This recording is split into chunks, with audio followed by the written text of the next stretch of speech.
মাশাআল্লাহ, লাউটা আজকে কেটে ফেলবো। 2টা লাউ ধরেছে, গাছটা আসলে বেশি একটা বড় হয়নি। 2টা লাউ ধরেছে, এটাই আল্লাহর দ্বারা শুকরিয়া।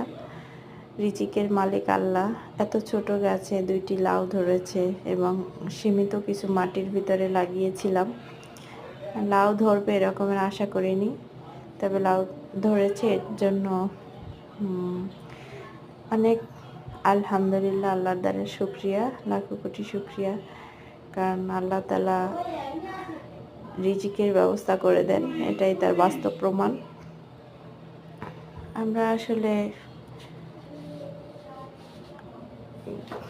আমার খুব গাছ লাগাতে খুবই পছন্দ করি, আর ফল হলে তো অনেক খুশি হই।